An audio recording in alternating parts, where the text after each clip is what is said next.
La historia del movimiento sindical en Uruguay es una historia de lucha por derechos y libertades.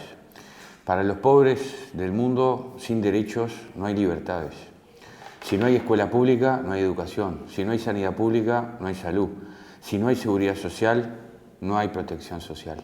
Entonces, en ese marco está el compromiso ético y social del movimiento sindical frente a una reforma jubilatoria que hizo el actual gobierno de derechas en mayo del año pasado, que resultó injusto, regresivo y confiscatorio en materia de derechos.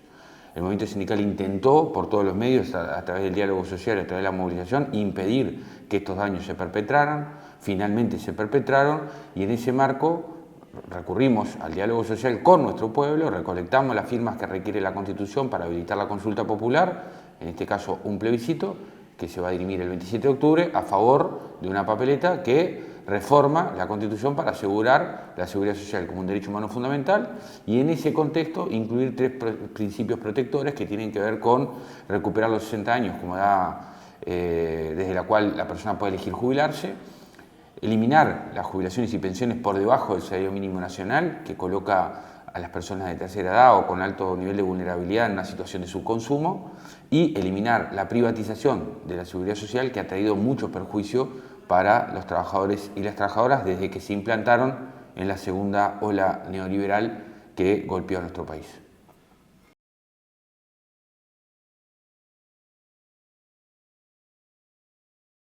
Bueno, nuestra aspiración es a que esta reforma sea aprobada por las mayorías sociales. Sabemos que eso requiere un altísimo porcentaje de adhesión, necesitamos la mitad más uno de los votos.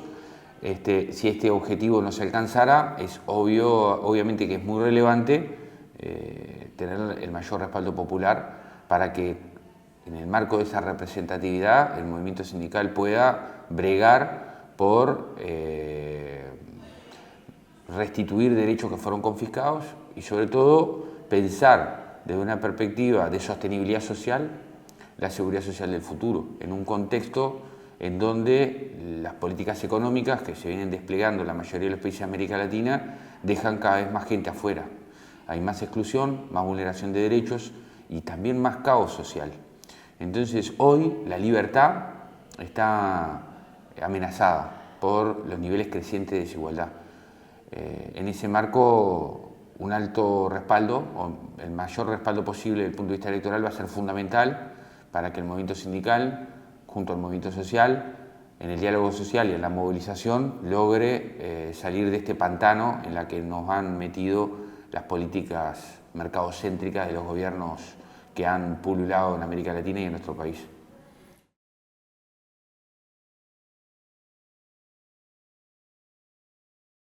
El saldo que ha dejado las políticas de este gobierno han sido negativas. Los principales problemas del Uruguay en materia de déficit social de derechos no solo no se han revertido, sino que se han agudizado, ¿no? Tenemos el 40% de los estudiantes de la zona metropolitana que acuden al centro de estudios públicos van con inseguridad alimentaria. Tenemos el 20% de los niños y niñas por debajo de la línea de la pobreza. La pobreza general de la población aumentó entre un punto y un punto y medio. Esto es muchísima gente más en situación de postergación social. Tenemos medio millón de trabajadores que tienen niveles salariales que los colocan al borde de la línea de la pobreza. Tenemos 400.000 personas en la informalidad, 155.000 personas sin trabajo, déficit habitacional pronunciado.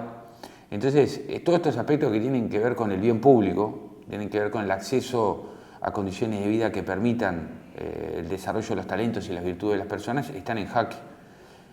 A la par ha aumentado el nivel de violencia social en todos los ámbitos, desde la violencia intrafamiliar, la violencia de género, hasta la violencia social, con un incremento muy doloroso de la incidencia del narcotráfico en la vida cotidiana de las personas y sobre todo en los barrios más humildes. Entonces, el saldo es negativo porque además Uruguay ha crecido económicamente, más allá de los efectos generados por la emergencia sanitaria y por los impactos colaterales de los conflictos bélicos en Europa y en Asia.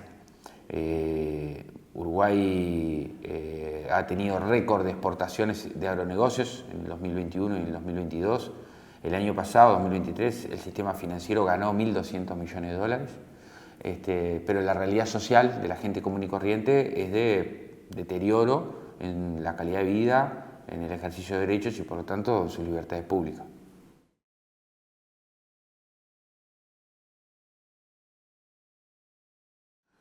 Los gobiernos de derecha que tienen, digamos, una ideología mercadocéntrica deparan más desigualdad y a las pruebas nos remitimos. Entonces, ese no es el camino para los trabajadores.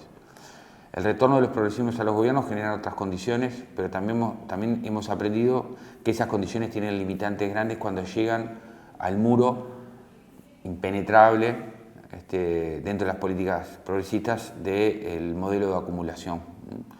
Y eso es uno de los desafíos más importantes que tenemos como movimiento sindical. Cómo impulsar una estrategia de desarrollo nacional y latinoamericano que genere más valor, que genere más generación de riquezas, pero que a su vez cambie la matriz distributiva.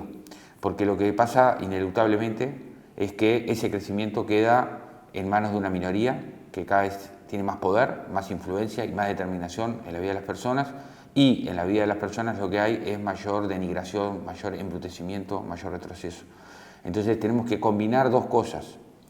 Tenemos que combinar un plan de desarrollo productivo, económico, nacional y latinoamericano y un modelo de democracia que tenga el acento en la dignidad humana y que genere las condiciones materiales a partir de la distribución y la redistribución de esa riqueza generada para que las personas queden incluidas en el funcionamiento social y no queden afuera tratando de ser felices dentro de la penuria y el abandono.